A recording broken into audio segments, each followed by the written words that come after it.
one of my favorite guests of all times. Arthur Brooks coming on the show. Everybody be cool, don't freak out. This man wrote a book with Oprah. He's friends with the Dalai Lama. He's hanging out with Rainn Wilson. He ran a think tank I'm a part of. He's got multiple best-selling books. He's one of the best speakers I've ever seen. And I basically started this podcast for an excuse to get to bother brilliant minds like his for you and me. I want to get into this in detail because not only is he a Harvard professor and a PhD, but he has something called the Happiness Institute, where he basically tries to figure out how us little crazy monkeys running around with a bunch of anxiety can live lives that we love. Bring the band in. Let's go. Arthur Brooks, I am so excited to have you. Thank you. It takes me back actually to the first time I saw you speak, which was at AEI a million years ago at a place that we don't talk about publicly online. So hopefully they won't kick me out. The Secret Conclave. I snuck in as a little... It's actually on the North Pole. Yeah. It's the Fortress of Solitude. That's where I think most people think things like that are, Yeah. conservative think tanks. But I remember vividly, to set the scene, it's like kind of a stadium seating. You've Right. got the world leaders in there, right? Everybody's in suit and ties. It's some of the biggest names out there. And I remember you gave a speech, which I still think is one of my favorite speeches I've ever seen. I didn't expect it to be on the topic. It was on love. And so, I remember kind of looking around surreally at the people in the audience, and you were speaking about love. And there was one scene where you put on classical music. Right. And so the lights kind of dimmed and this classical music goes on. And then the lights kind of come back on again and I look over and I think Ted Cruz is wiping a tear. No, I don't know if he actually was, but there were people in the audience that were moved in a way that I don't think they're used to being moved. And I was wondering, one, what made you talk about love to a group of hardened politicians and world leaders on the conservative side? And two, what made you think that you could make it land with them? Love is the secret to happiness, and it's what we want. Here's the basic business proposition behind it. Each of us is a startup enterprise. You are Codie Sanchez, Inc., and you're the founding entrepreneur of that enterprise. That's the enterprise that matters the most. You're in charge of that. You get to build that over the course of your life. That's your life's adventure. And that enterprise has a currency, like any enterprise has a currency. We talk about business. You and I, I'm an economist, and you're famous for doing this work where you're helping people to invest in a better way and build their lives financially. The fortune that you talk about in your work, and I have as an economist as well, of course, is financial resources, is money. The currency of your life, of the enterprise of your life, is love and happiness. That's what it is. And if you want to become rich in that, and that's really what matters, you better understand how it works. Furthermore, you can treat it with the same seriousness as I would treat money as an economist. I'm a social scientist. I'm a behavioral social scientist by background. I study love and happiness and the behavior of people to accumulate it and to screw it up. And so I thought to myself, I'm going to go to the best business audience I could possibly ever meet, talk to them about their lives like serious enterprises and the fortune they're trying to create, which is happiness through love. And that's why it works, because I treat it with seriousness. It's not just feelings. Love isn't a feeling. Love is to will the good of the other with the way that you live your life. It's a decision. It's hard. It's hard-edged. It takes an incredible commitment, and that's something that any serious person can respond to. Yeah, it was pretty incredible to watch how they reacted. And I think even probably surprised a lot of them. And is why you were so successful for 11 years there and sort of changing the culture a bit. Thank you. Yeah, and pushing on them to say, by the way, you should want people to think that you're empathetic and care about truly. Humanity, not just pulling yourself up by your bootstraps. Of course. I got into the whole for enterprise game. I came from a family that had no background in business or any interest in capitalism whatsoever. My father was a math professor, my mother was an artist, and they were, properly of the left. They were, I grew up in Seattle, Washington, in a family of artists and academics. Imagine the political milieu, especially in my 20s. I was making my living as a musician, and I was interested in ideas, but I had that cultural background, and I remember thinking to myself, there's so much poverty in the world. What actually can we do? And I started to look at real ideas, and what I found is that the free enterprise system, properly understood, is an expression of the generosity that we can bring. When we push it to the margins of society, there's no other force that can lift people out of poverty. And I became a warrior for free enterprise, not because I care about investment banks. I mean, God love them. I mean, the reason is because I want there to be less poverty in the world. Yep. I want to lift people up from the margins. In other words, I believe that everything that we can do up to and including our free enterprise system should be an expression of love. That's how it all hangs together in my brain, at least. Yeah, it makes sense. Well, you did an incredible, documentary on that too, on capitalism that I really liked. The Pursuit, right? in 2019. Yeah, that I thought did a beautiful visual job of showing what capitalism can do. Remember that TED Talk from that guy who showed the dot chart of how poverty had changed over time? It was like one of the first TED Talks I saw. Right. And like your integration of that into the movie was pretty incredible too. Yeah, and you know John Papola, the filmmaker. He lives in Austin like you do. And he's he makes beautiful films. He just followed me around the world for 3 years, and just shot film. I was in India and I was in Denmark and I was just in all these different places that I go to do my work when I was president of AEI. And he knit it together into this narrative about a way to see the world. I mean, the whole idea that if for you to care about success, about lifting yourself up to be the kind of person who is responsible, hardworking, and meritorious, that's not incompatible with trying to save the world. On the contrary, these are ideas that have to be together. If you're not serious about actually marshaling resources with the utmost seriousness in your life and about the education and the prosperity of other people are going to stay poor. That's just the truth. 100%. Well, and I think if anybody is concerned about, is it right to pursue wealth and is it right to pursue socioeconomic growth, that video is a wonderful way to ease into it and to explain to other people. I think this generation, it's really important how mathematically, it's just the numbers. Yeah. And the numbers show that while it is a highly flawed system in many ways, there does not appear to be a better one. Yeah, that film is available on YouTube these days. It was on Netflix originally. It's on YouTube right now. Okay, I also want to talk about something else. So I was thinking about trolls, haters You this have morning. some of those? Now that I'm on the internet, I'm like, do you really want to be famous? 6.8 million Instagram followers. It's amazing. Wow. Congratulations. I mean, I guess. Yeah, I don't know. Yeah. I think similar to your pursuit, it's this idea that I think the world abhors a vacuum, and that's why I think it's really important for people like you to have giant microphones, because if not you, no shame to them, I actually respect them in many ways, then it's a world of Kardashians. And I think that's problematic in some ways because the ethical moral compass doesn't seem to better society. It seems that the nuclear family is really important to society being better. Sure. It seems like perhaps for that's females. That's not a moral point, by the way. That's an absolutely empirical point. Right. That the people tend to be happiest and most prosperous when they have solid, stable families, and that really starts with mom and dad who are in love with each other. Yeah. So that's a good reason to do work on happiness and love.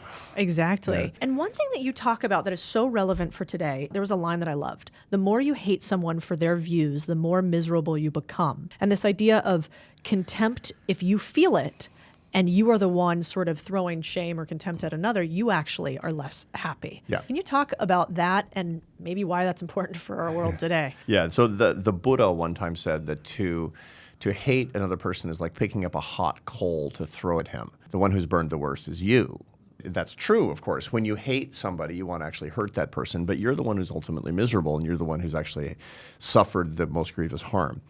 That's an empirical proposition that we've tested again and again and again in the social science world as well. Political hate, ideological polarization is one of the great storms that's been lowering American happiness. So we find in the data that American happiness has been falling for 30 years, usually little by little by little because of the retreat from institutions like faith and family and friendship and the relationship with work. But then the big storms are social media and loneliness, particularly exacerbated through the coronavirus epidemic, and political hatred. The activism in this country is just ruining our ability to love each other across ideological differences. Politics is not supposed to be this important. It has a cult-like standing, and part of the reason is because we've enabled activists to have an outsized role in our society, on our campuses, in our companies, in our communities. That's supplanted what people would be doing in their communities otherwise. Some people will say, I'm a really good citizen. I watch MSNBC every day. I know what's going on. It's like, that's not citizenship, man. There are people who would be going to church, but instead they're highly involved in ideological political causes. And we have these kind of malignant narcissists in organizations, large and small, in the workforce, on campuses, that are trying to conscript child soldiers into their culture war. The key thing to remember is this. When you hate somebody for political or ideological reasons, you become somebody's product. And that's an important thing to keep in mind. Somebody's profiting, and it ain't you. On the contrary, you're going to get a lot less happy and you're going to have fewer friends. You'll be fired up, and I can talk about what actually is happening in your brain. I mean, you get a lot of dopamine from hate, the anticipation of the reward of being right. You're going to wind up lonely. You're going to wind up paying a big, big price for indulging in that particular emotion. Yeah, you talked about happiness in the U.S. having two aspects, which you kind of hit on, right? Which was this climate change issue, which is Right. basically like we decrease by what, 0.5% every year, and then we have these storms, which would be COVID, and then you talked about the dark triad too, which to me sounded like a science fiction. I had no idea. Yeah, this it's like was a cool actually band. Right, I was like, great. We're the Do I dark get triad, the shirt? man. Yeah, he's like, can you talk about what that is? Because Yeah. these days everybody's talking narcissist, and sometimes I Yeah. think, is that just us being narcissistic, thinking everybody else is a narcissist? What's actually going on? Dark triad is a term of art in the social science world among psychologists and behavioral economists, where three personality characteristics coincide. And this happens, by the way, in 7% of the population. No joke. Scott Barry Kaufman, who has that wonderful psychology podcast, he's sort of the world's leading expert on the prevalence. He'd be a great guest, actually. So the prevalence of this dark triad. The dark triad is to be above average in clinically identifiable narcissism, Machiavellianism, which is to say I'm willing to hurt or lie to you or in some way harm you for my own personal gain, and psychopathy, to have psychopathic traits, above average psychopathic traits, which really is not about being an axe murderer. It's about not having remorse. So in other words, it's all about me. I'm willing to hurt you, and I don't feel bad about it. That's 7% of the population. That's a problem. That's 1 in 14 people. Now, ordinarily, we shun them. For example, if they have a hard time getting by in the world, if they're cognitively not very gifted or whatever, then they'll commit crimes and they'll often wind up in jail. They certainly won't be hired. They won't stay married for very long, and we'll shun them. But in particular periods in American history, we find that people will be attracted toward dark triads. And these are these periods of bullying and polarization, of a sort of acute populism across the political spectrum, where these people who are willing to say anything for their own personal gain, no matter how much harm it does, and are remorseless about it, will be rewarded. Now, the problem is that everybody listening to this right now, they're thinking about that person on the other side. It's unhelpful to be thinking about the person on the other side. Every time I write about this on social media, for example, people will say, yeah, well, and they if it's a bit liberal, they'll talk about Trump, and if they're conservative, they'll talk about, whoever, whatever politician. It's on your side.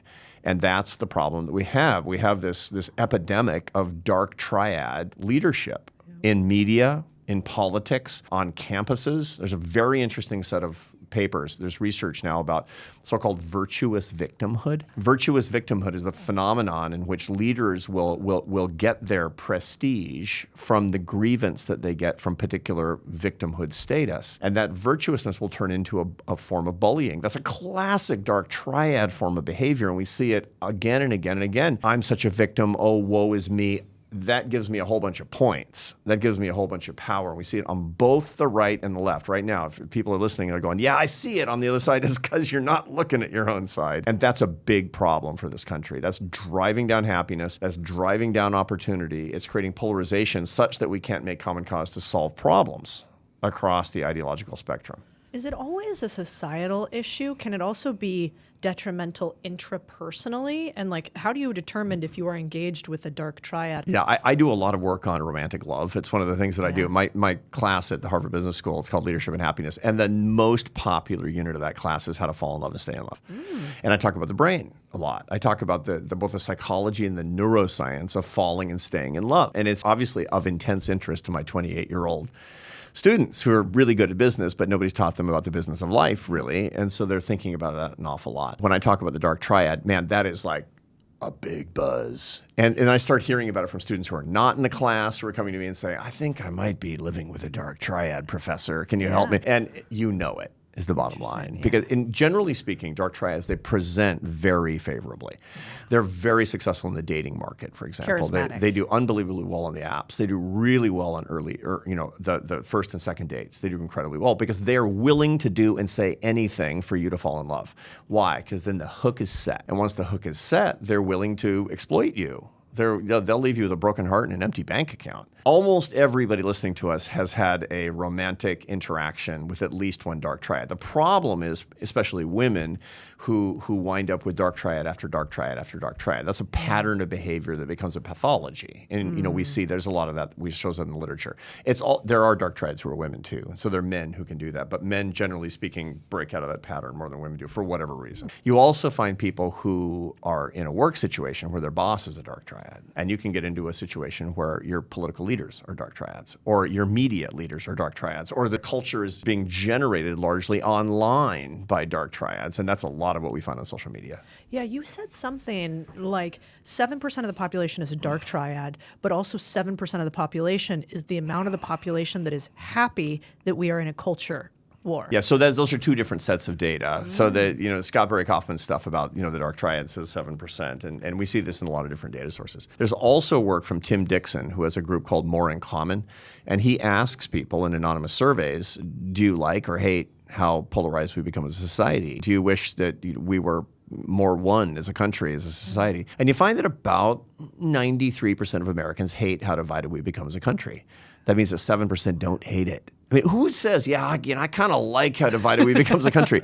Well, I'll tell you who does that. Is somebody who's profiting from that. So no doubt there's a ton of overlap between those data sets. You know what's interesting is we started running this screen when we hire people, which is that we look at their Twitter replies. Yeah. And what we found, I don't know if it's dark triad or not, but if it's largely negative and trolling or hateful comments, there's a high correlation between them not working out well. And so we just, for sure. And so we just don't hire that. There's anymore. a lot of research on how people interact on social media, and you find that social media, it tends to reward dark triad behavior. There's a very famous paper in the Journal of Social Psychology called "Trolls Just Want to Have Fun," and it's about the fact that trolls tend to have psychopathic characteristics. They just do. Internet trolls do that. So one of the things that you should always ask on a first date, what do you do on social media? And they say, I just like to kind of throw bombs and create trouble and all that. Do not date that person. That person is going to, very, very likely, is going to be a big problem in your life. If you fall in love, woe be unto you. God, I wish I knew this before. I got into 2 business deals with one. But you didn't marry one, no, so thank good. God, that's true. Yeah. No, he's not a troll. That is not. I've only ever trolled back, and I regret doing it because now I'm like the fixation of this man's life. Yeah. It's no. There's no margin in that, and you never say to yourself, my only regret is I wasn't more of a jerk. You don't think that, and it's one of the things that I recommend to a lot of people is to look for opportunities where people are trolling you to respond the way that your mother would be proud of, and that will really boost your happiness. When you look at contempt in your ordinary life and use it as an opportunity to return warm-heartedness. You always feel better. You become more effective. You become more creative. You become more focused. This is an analgesic to ordinary life. Is to actually go looking for hatred and answer it with love. Your life will change. That's fascinating. Oh yeah, it's amazing. It's amazing how much this works. I've had missionaries on both sides of my family, and it's weird because missionaries, they face intense amounts of rejection. Nobody's ever said, great news, there's missionaries on the porch, ever, right? Nope. But they're always happy.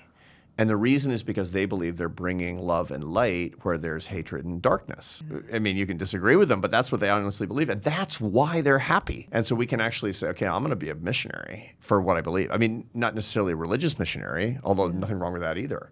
Missionary for love. And where do you go? You can't go where everybody's already perfectly loving. You go where they aren't. And you say, I'm going out there.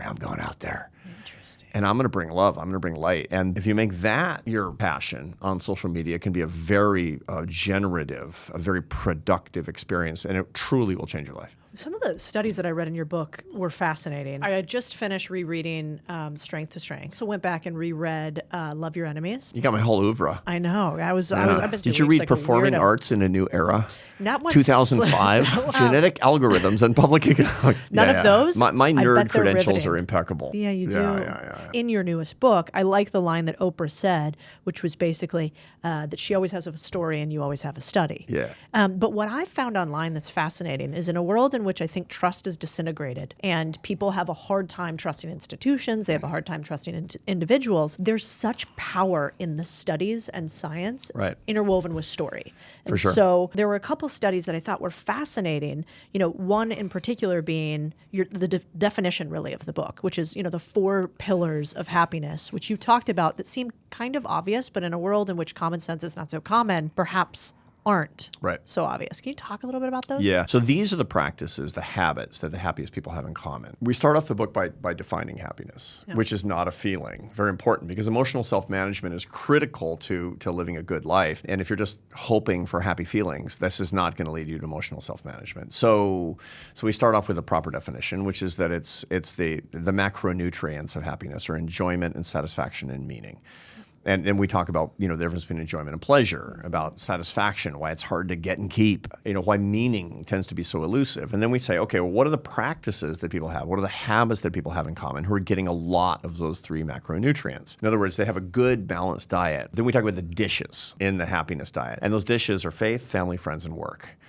And we talk about each one. So faith doesn't mean my faith. I'm a Catholic. It's the most important thing in my life. But as a scientist, I know that for happiness, there are many paths that all have the same thing in common, which is transcendence. You have to transcend your own little psychodrama.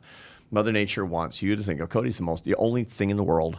The only thing in the world. And it's just tedious and boring and terrifying all at the same time, makes you feel dead inside. You need to transcend you. You need to get little. This is the point of these religious experiences from the happiness perspective. I'm not going to talk about the metaphysics, about what's metaphysically correct. That's a different discussion entirely. But for happiness, you can get that from religious or non-religious behavior. When I say faith, I mean a serious philosophy of life that shows you the grandeur of the universe and makes you little. That's important, whether it's reading the Stoics, like our friend Ryan Holiday likes to do, whether it's walking in nature before dawn in the Brahma Muhurta, that's the creator's time, whether it's studying the fugues of Bach, whether it's adopting a Vipassana meditation practice, or whether for me, it's going to Mass every day. You got to have something. So that's faith. Family life sounds sort of obvious, but 1 in 6 Americans is not talking to a family member because of politics today, which is the saddest datum in my whole field. We could cover the neurophysiology of why we need to be around our people and they need to be around us. We're a kin-based species, and we have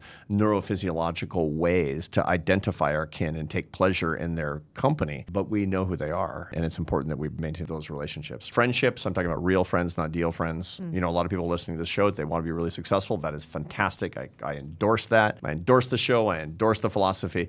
But be careful. You need useless people in your life. You need real friends who are useless, not just deal friends who are useful. Yeah, explain that a little. I found that concept fascinating. It's a hard one for a lot of us who work super long hours. I don't think I've worked less than 60 hours a week in my whole career, and I'm 60. Yep. That's a lot of hours that went into that. The result is that it's very easy for all of your social relationships to be useful in a kind of a utility sort of way to build up your career and your professional life. And that's what happens to a lot of very successful, hardworking people, that the last time they had real useless friends was in college, and they don't even know how to do it anymore. 60% of men my age, their best friend is their wife. 30% of their wives say their best friend is their husband. That's not great. It's not great. That's because these guys who are disproportionately people who have worked and worked and worked and worked and worked, have lost their chops for friendship. And that's a big problem. I work a lot with executives. I'm sort of the striver whisperer for happiness. They come to you for financial advice. They come to me for happiness advice. Yeah. So I say, okay, take a piece of paper and have the 10 people that you spend the most time with on a given week. And then write R's and D's after their name. That's not Republican and Democrat. That's real and deal. I did this exercise. It's scary. A lot of D's in there. A lot of of D's. Yeah. Your husband's a real friend, but he's useful. He's his family life and making your home and et cetera. But you need more. And what you find is that the happiest people, this comes from the Harvard study of adult development over an 85-year longitudinal study, the people who die happiest, most of them have a successful marriage and at least one intimate, real non-deal friend. So you got to go beyond just the person you live with, your happily married roommate. You got to go beyond that. And a lot of people have 5 or 6 by the time that they're old. But those are the predictors of the happiest life. That's in the friendship one. It's not just are they real versus deal friends. Deal friends like, he can help me out. Arthur, he's going to be on my podcast. He's going to help me get more viewers. This guy's going to help me make more money. But the real friends, you also talk about the way that you speak and communicate with them is important, and how you are actually happier when you talk about one subject versus another. Right. I have super close friends. Really, my closest friend is in Atlanta. And I've known him for many years. He was on my board at AEI, and I'm on the board of his foundation. But those are just pretexts for us to spend time together. I talk to him usually about once a week, and I see him in person at least once or twice a year. And when we talk, it's like, we got to talk about that thing, and we never get to it. What we talk about is our families. We're both grandfathers. We talk about our grandchildren. We talk about our shared Catholic faith. We talk about things that are important to us in the world. We talk about real things that actually really matter. And we don't talk about deal things at all. We would, but we don't get to it. And if we lived in the same city, which would be just wonderful, we would probably talk about deal things too. But the whole point is that real crowds out deal for these particular friends. And real is really about the love in your life and the things that you care about the most. A couple other things I thought were fascinating if people want to be tactical on happiness is it looks like there were some studies that showed actual, let's say, spatial proximity, friends and family members that make you feel better, make you happier. What are some of the other kind of maybe not so thoughtful things that people can do to be happier like that? So that you're talking about these epidemiological studies. There's the Framingham Heart Study, and that was in Framingham, Massachusetts, where they were looking at a longitudinal study over a long period of time about how people's heart health. Because this was, when it started, it was, the heart health was a really big deal. But then quickly they started to realize that they had data that they could measure all kinds of stuff with. And they found that the proximity to other people would infect you with good and bad things. So you find that people, if you're in physical proximity with people who are obese, you're much more likely to become obese. Around people who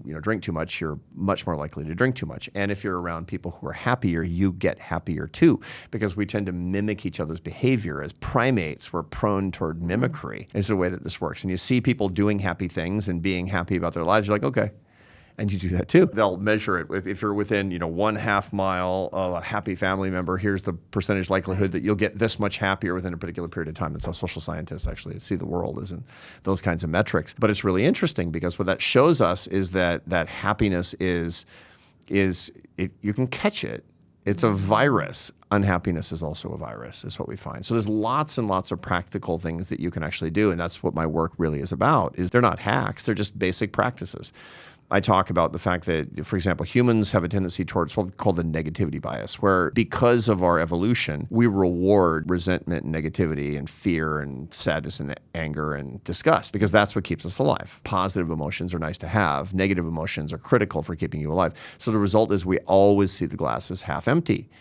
That's what we do because our ancestors didn't get eaten on a Pleistocene because they were alert and vigilant and negative and gloomy. It's like, today could be the last day. And so that passed on to you. You don't have to be that way because that's actually not accurate in the most prosperous, upwardly mobile, charitable, progressive society in the history of the world, aka the United States. Think about how much we talk down this country constantly. And it's just insanity. I mean, what other country would you bet on? What other country would you want to go to as an immigrant? I mean, come on. Are you kidding? And everybody kind of in their heart knows that our best years are ahead.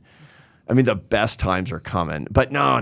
It's just, this could be the last election. It's just nutty. One of the most practical ways to get happier is to be realistic about what's actually happening, to assess what's going on in your life and say, you know what, I have a lot more to be grateful about than to be resentful about. And so I'm going to write down the things for which I'm going to be grateful. That's the so-called gratitude list that people are actually talking about. But that's the neuroscience or the social science behind why that's an effective thing to do. You can raise your happiness between 10 and 25% within the next 10 weeks by just writing down and paying attention to the fact that you should be more grateful than resentful. That's wild. Yeah. And theoretically, I mean, because that's higher than prescription antidepressants. Oh, yeah, for sure. I mean, this is the secret to getting happier. You won't be happy because cosmically happy, I believe, happens in heaven. Yeah. But as a social scientist, we all know that you have negative emotions for a reason, and as long as you're walking the earth, you're going to have them because there are threats. You're going to have negative experiences because not everything can go your way, and so you're going to feel unhappiness, and that's part of life, and that's healthy, and that's normal, and you learn from that, and that's completely okay. But to get happier, there's just all these incredible things that you can do, and they start with knowledge. It's more important for you to get knowledge about the science of happiness than it is to say, knowledge in pill form. Yeah. I mean, look, if you need to go to the doctor, you need to go to the doctor. I get it. I mean, mood disorders are no joke. Clinical anxiety, clinical depression, and generalized anxiety are no joke. But the most powerful tool that we have at our disposal is knowledge about this. This has been revolutionary for me in my life. I mean, I study happiness because I wanted to be happier.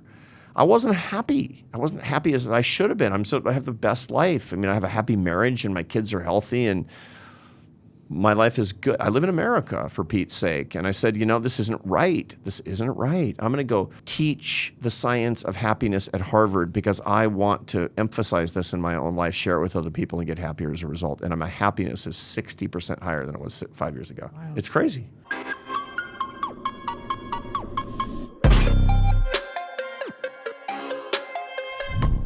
What I thought was interesting too is like when you can get to the definitions of something, then you can more easily understand the context, it seems. And when I was listening to some of your work on hope versus optimism, it rang true for me. I mean, I remember I was talking to Ryan Streeter, head of Yeah. Civitas, who we're both, friends with. You're very close, and Pano, who heads University of Austin, as the dean there. Pano Canellis is Yes. at University of Austin in Texas. Wonderful organization. Yeah. Yeah, and I was going to maybe give a little song and dance to the students. And I was asking Pano, what should I talk about? And so my mind, because I'm kind of a financing nerd, I'm like, we could talk about like how you could get equity in a business, and here's how we could break it down, and we could do these spreadsheets. And Pano was like, okay.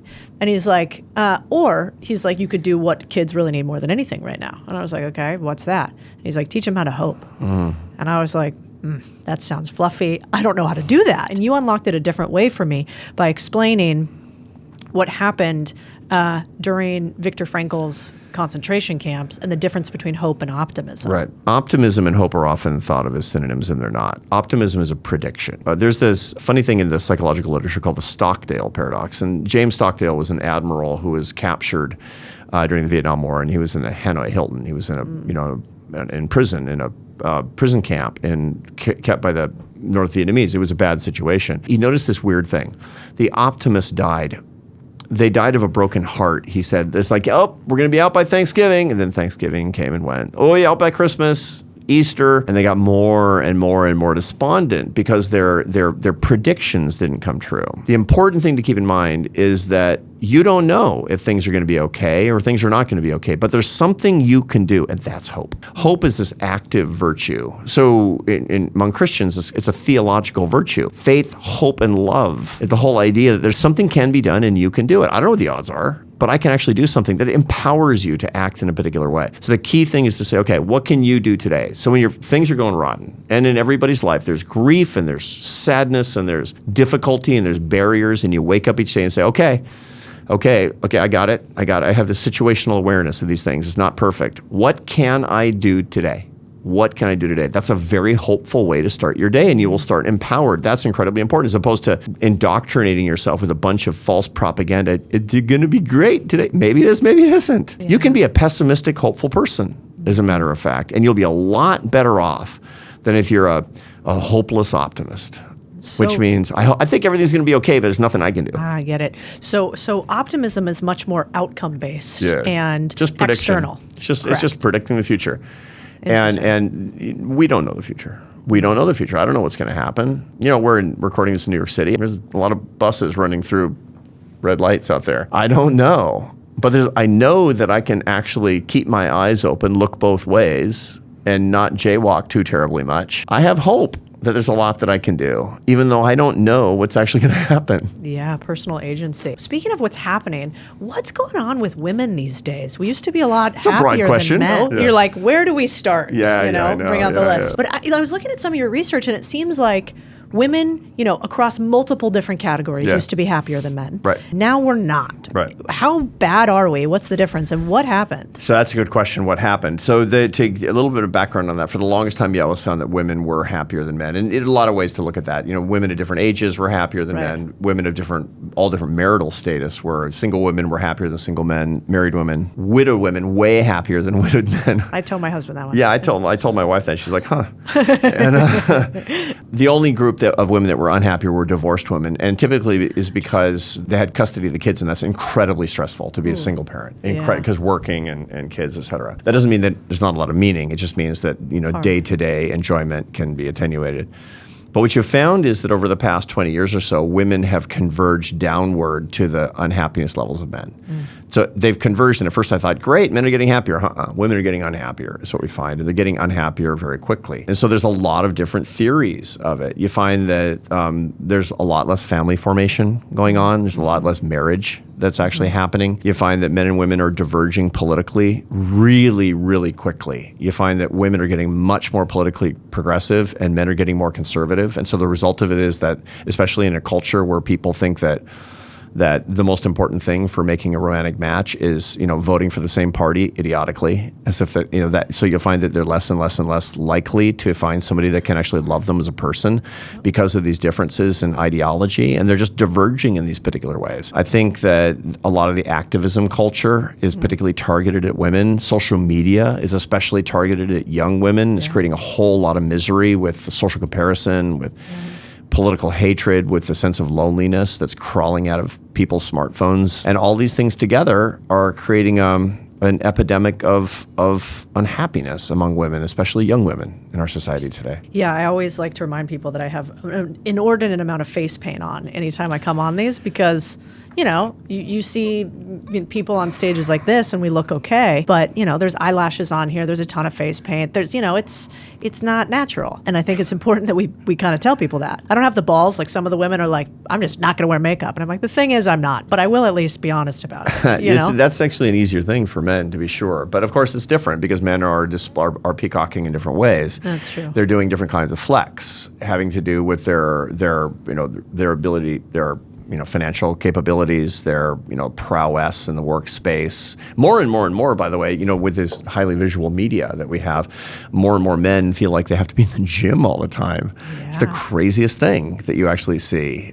Guys my age are just working out constantly is what there's pressure even on that front. But it's true. And part of the reason is because otherwise we will be judged by a large public audience, which we shouldn't care about, but our brains don't know that. Yeah. Our brains are, there's an interesting little piece of the brain, part of the limbic system called the dorsal anterior cingulate cortex. And its whole job is to make you aggrieved and afraid of being rejected. And so you're sad when your beloved breaks up with you, and you're afraid when you think you're going to be tossed out of your tribe. And there's a reason for that, because in the Pleistocene, you would have walked the frozen tundra and died alone if you got rejected. So you need an onboard capacity to make you not want to be rejected. And the way that we use that today is to want to be accepted by millions of strangers on social media because of the way that we look, which is complete insanity, and yet that's how our brains are wired. Yeah.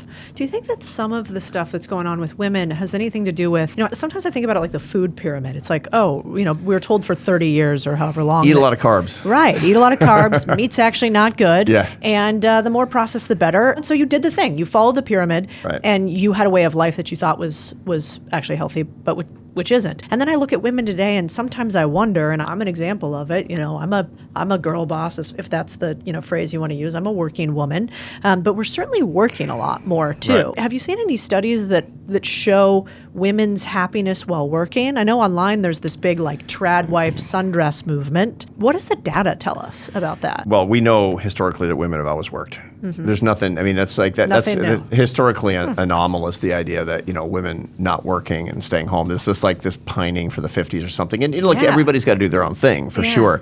But if you go back thousands of years, women work. They're working on farms. What's historically anomalous is the idea that as soon as you get married, you wouldn't work. And again, more power to you if that's what you're going to do. But if we're just going to look at history, that's kind of the way it is.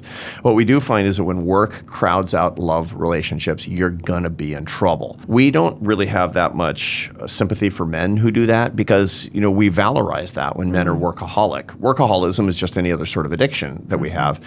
But when you drink a bottle and a half of Jack, nobody says congratulations. Your prowess at drinking is unparalleled. I really admire you. But if you work 16 hours for your startup, people will say that's unbelievable. It's just wonderful. You'll get on the cover of Fortune magazine. But that's just straight up addiction, straight up addictive behavior. What you find is that now that's infecting women as much as it's infecting men. And what that is a relationship with work that crowds out other relationships that bring more happiness.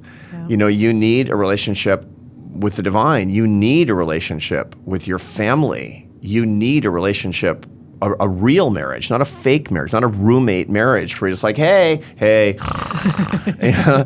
It's not good enough. You're not going to be happy. And you don't need a nerd at Harvard with a PhD like me to tell you. Everybody knows that who's watching us. You need real friendships, and real friendships take time. And what we've found is that as the role of women in the workforce has increased to the point where we have workaholism rates among women that are as high as they are among men, that you're going to see precipitous declines in happiness. I don't think that this is especially gender-based. I just think that we have we have a problematic relationship with the way that we objectify ourselves. Interesting. You have a word that I'm going to mispronounce, speaking of relationships. Homophily? Is that right? Homophily or homogamy. Yeah, nailed for sure. it. Okay, well played. So I have these two girls that come and do my hair and makeup each week. Yeah. And Looks they're great. in their 20s. They do a great job. Well, I said, I don't have any of that. So I was not fishing for a compliment about I just wanted to give you Thank one. you. I appreciate Yeah, that. I could tell you needed That's it. right. That's right. Let's go lift weights. So yeah, you do a lot of that too. So these two women are younger, like early 20s. Yeah. And what's interesting to me, I'm 37 and I've been married for a while now. And I think actually my husband and I were just texting, like our partnership is the best thing about life. Yep. Everybody always told me marriage was really hard. I'm divorced previously, so I didn't do it right once. And now that I'm in it, I'm like, it makes everything easier. I would give up all the money that I had. Yeah. Because I think I could earn it back. Well, if they say money always But- returns to its rightful owner. Yeah. I don't know if that's true or not. Partnership is really, really special to me. And these young women, when they come and talk to me, often say, I asked one of them the other day, both liberal. Yeah. They're young, they're beautiful, they're Right. smart, they own their own business because Right. they do this for a living. And yet both of them said that they wouldn't date somebody that was a member of the Republican Party. Or who voted for Trump. Right. I didn't ask about Trump specifically, but I could assume. Probably stronger. Yeah, probably stronger. Yeah. And so talk about compatibility, homophily, and what actually matters. Yeah. So homophily is the tendency for us to sort in groups where we are an awful lot alike and fall in love with people who are just like us. Now, there's a natural narcissistic tendency to want to fall in love with ourselves. The problem is that when we can curate our relationships through dating websites, then we're actually able to set the criteria for people that we're going to meet. And what people have a tendency to do is to say, okay, well, what's the most important thing? Compatibility. What's compatibility? Sameness. Okay, so I vote this way and I like this food and I live in Austin and I listen to this kind of music and I like to travel and blah, blah, blah, blah, blah. And that's the kind of man or woman I want to meet. And that's your sibling. And that's not hot. And so what you find in the data is that people have more and more and more variety in the dating markets, and they're less and less attracted to the people that they're meeting. This is and you know the apps have eaten every other way, and so you find that 59% of relationships start on the apps now. 59%. That's a lot. And the trouble is that they tend to be unstable, and they're based on relatively low levels of attraction.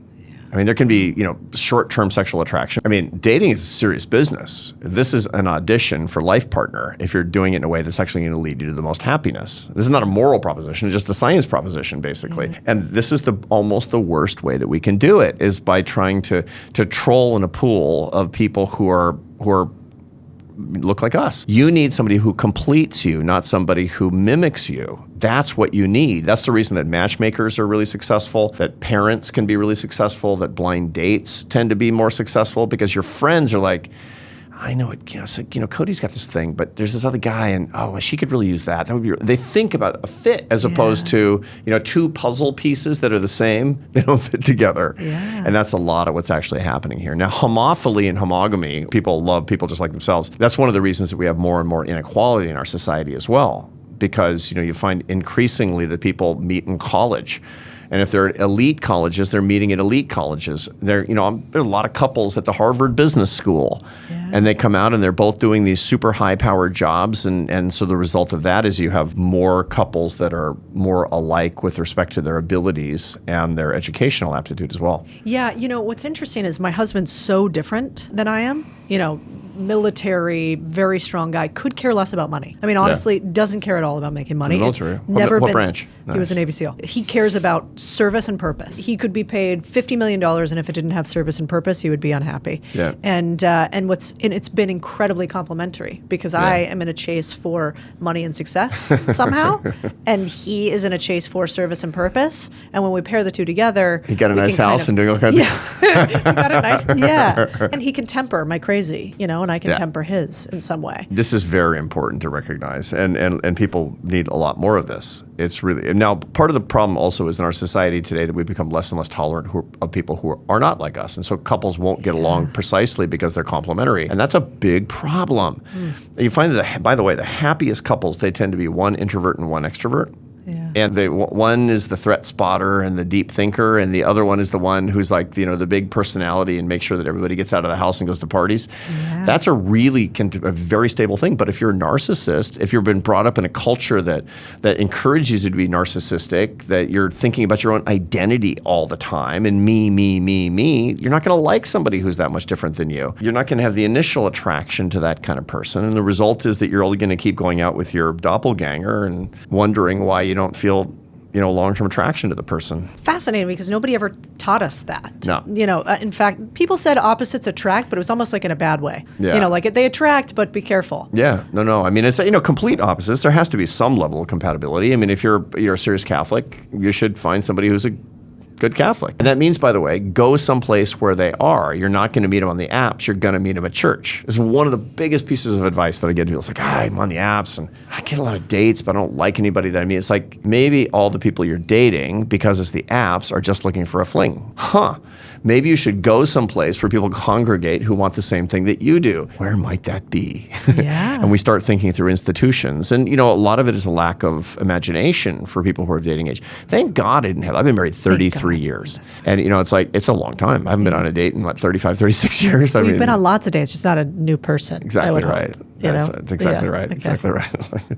We had a lot of date nights. It's true. When our kids were little. You mentioned earlier you're sort of a whisperer of successful people. Striver whisperer. You're the striver whisperer. We were talking beforehand. Like I saw Rich Roll the other week, and I was like, phenomenal. Oh, yeah, really. He's a visionary, like him. actually. Yeah. Yeah. And really, measured and calm feeling. Mm-hmm. He felt a little bit like a weighted blanket. We just got back from India together. That's what he told me. Yeah. I go, hey, that bracelet's cool. What's going on with that? And he goes, well, it was from hanging out with the Dalai Lama. And I go, okay, expand. Tell me more. I immediately thought of you. And so he gave you all the credit and said, Arthur brought me along. But I was just wondering, like Dalai Lama, Oprah, you've met all the presidents basically through AI. Do you get starstruck by these people? Did you freak out when Oprah called? Well, I didn't believe it. I mean, I thought it was somebody punking me. It's like, wow, somebody does Oprah's voice really well. Wait, so what happened? Like your phone rang and it was Oprah? Not exactly. I mean, what happened was that Oprah, it turns out that she reads my column in the Atlantic, which you don't know if you have, thanks, appreciate it. But we have 500,000 readers. You don't know who's in the reader base. And during the coronavirus epidemic, she was reading it every week. And then she read From Strength to Strength in 2022. And she called me to be on her podcast, her team and my team, et cetera, et cetera. And, the first time I talked to her, it was a little starstruck because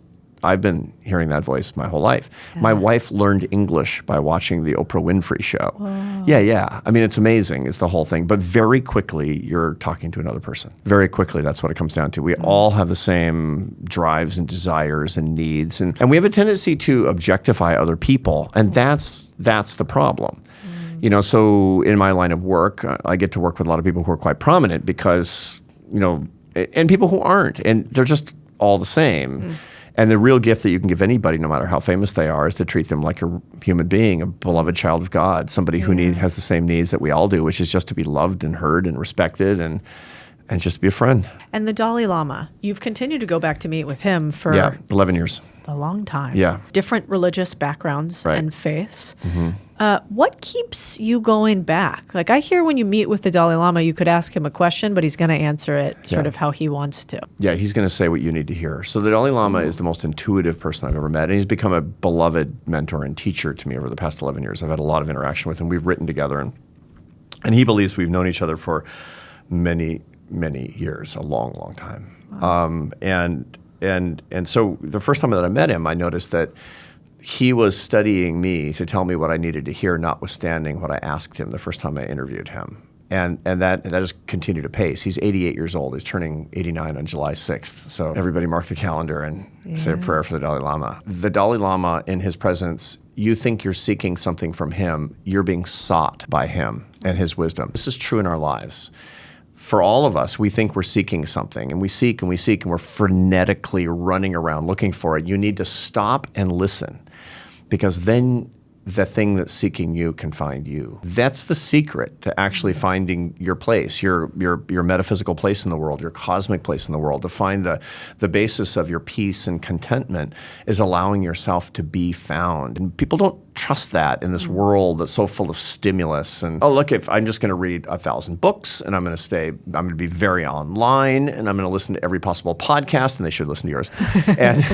But the result is that what we're not good at anymore is stopping and allowing ourselves to be sought. That's what we need more of. The advice I wind up giving to people is getting up an hour and a half before dawn. It's the Brahma Muhurta, the creator's time. And going outside when it's cool and dark and walking for an hour without your device, and you can hear the crunch of the gravel on the trail beneath your feet, and to be actually alive and to learn how to do that. For people who will write to me, they feel lost after college. It's like, I feel lost. I don't know what I want to do. I was supposed to know, and I don't know. I say, you need Brahma Muhurta. You need the creator's time. You need to actually allow yourself to be found. And the way that you're going to do that is what people have always done. You need a pilgrimage before dawn. I'll have very specific examples of that, but the underlying principle is what I learned from the Dalai Lama, which is that you need to listen as opposed to speaking so that you can hear what it is that you're supposed to hear, and it will come to you. Your voice is so unique, and I think in this day and age, these themes are pervasive throughout society that we need an answer like yours too, which is simple but also very complex, love and happiness. Yeah. Have you ever thought about getting the biggest microphone out there, the presidency? Well, you don't just get the presidency, Is America ready for a bald president? Every day I start my day with the same prayer, Lord, guide my path. What do you want from me today? I want to be God's instrument to bring love and happiness to as many people as I possibly can. That's my mission, to glorify God, to serve others, to have an adventure while I'm actually doing it. And I don't know what that's going to take. If I had known that, I would have been blown away. When I was in my 20s, I was playing the French horn in the Barcelona Orchestra. And I was being a college professor, and I was running a think tank, and now I'm doing this happiness mission. I don't know what the next chapter is going to bring, but I'm open to everything. That seems like an unlikely next chapter. But the truth of the matter is that if I feel like I'm called, I'm listening. I want to be sought by the divine wisdom to do what actually will lift people up and bring them together in bonds of happiness as much as I possibly can. Whatever that path is, I'm going to walk it. That's so good. When you speak, you can hear the musician in you. I'm sure a lot of people tell you that. Your intonation and the way you stop and pause. Thank you for that. Yeah, it's beautiful. You talk a lot about the sort of the second stage, and you call it something else. Second curve. And what to do when you've sort of already had your first iteration, your first career, your first identity. And I was going back and reading Strength to Strength and joking with you about how those first 3 chapters are always so hard for me to hear, because you talk about death fears. And I always thought that death fears were just, we're all scared of dying, and then that was it. No.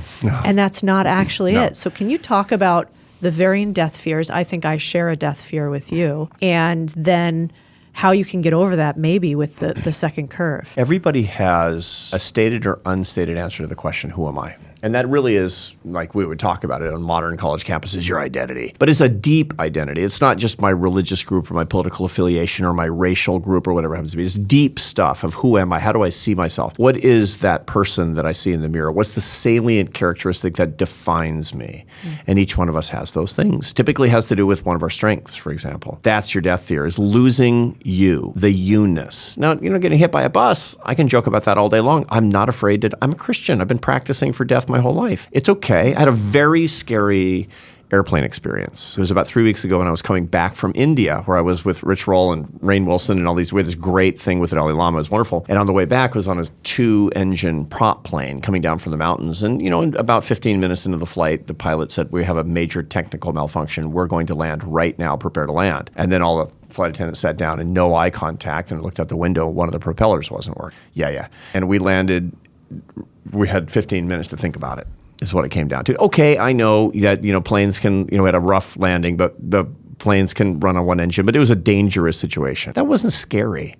That wasn't scary. It gave me an opportunity to talk to the person who was sitting next to me, who said, grabbed my hand and said, tell me it's going to be okay. And I said, it's going to be okay. It's going to be okay. That wasn't hard for me.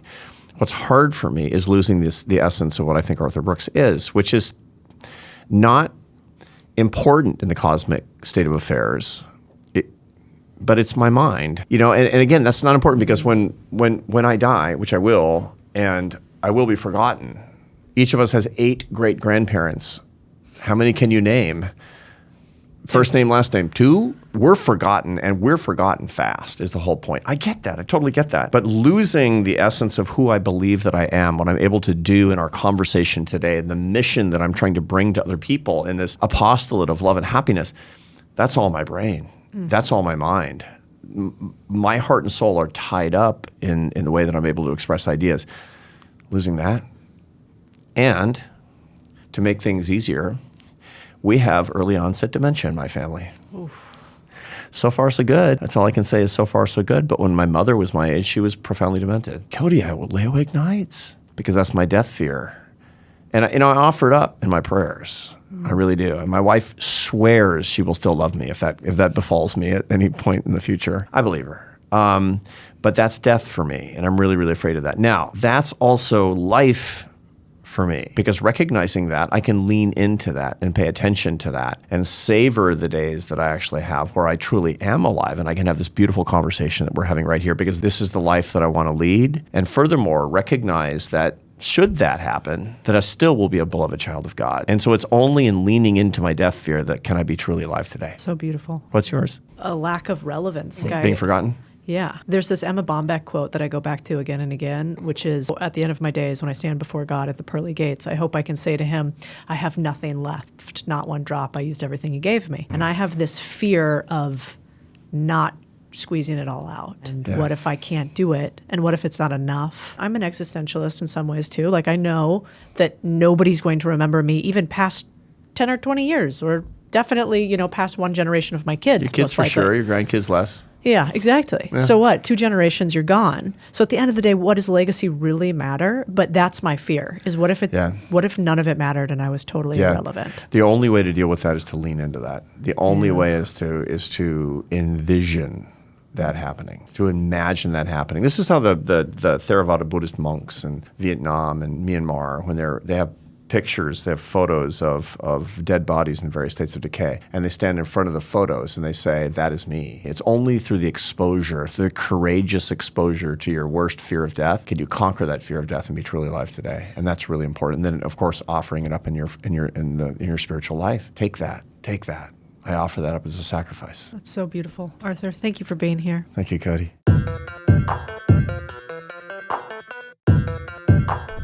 Little recap of my time hanging with Arthur afterwards. First of all, I think, God, there's so much I want to share with you guys that I couldn't, because we were talking about people behind the scenes. So I'm not gonna break his trust there at all, obviously.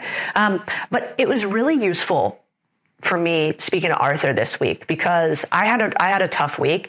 I had this couple of these people on the internet that were not being very nice and were giving me a hard time.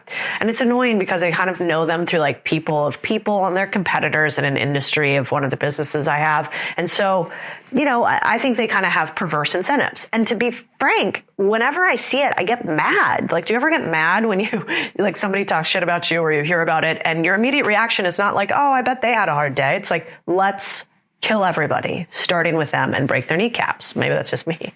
But anyway, so, in my head, I'm thinking things like, these guys are such haters. They're just little ankle biters. They're mad at the success that we've had. They're just trying to glom on. The only way that they can get bigger is by, punching up, and I can't punch down. And it annoyed me because I'm human, and I'm sure you guys have had that same thing. Well, what was so useful for me in speaking to Arthur, and this one book, which you guys haven't read, maybe it's called Love Your Enemies. It's so worth it. Is as I was talking to Arthur afterwards, I was like, are you really this nice to people when they're mean to you? Because I've seen people be mean to Arthur live. And I'm talking about world leaders be mean to Arthur. And he said, try it and see what you think. And I kind of wrinkled my nose and thought, is there an option B, And you have this fear of rejection, right? Where when somebody's mean to you, are you going to be mean back to, or are you going to be nice back to them? And then they're going to take advantage of that. So anyway, so I did it. And you guys, damn if I didn't feel good immediately after about just spreading a little love instead. And basically I pinged one of them and said, hey, I saw some of the stuff you've been posting. I hope you're well. I wish you nothing but the best. I think that, some of the stuff you're doing is really cool. I'm bummed you feel this way about it. I at least appreciate that you read my stuff. And,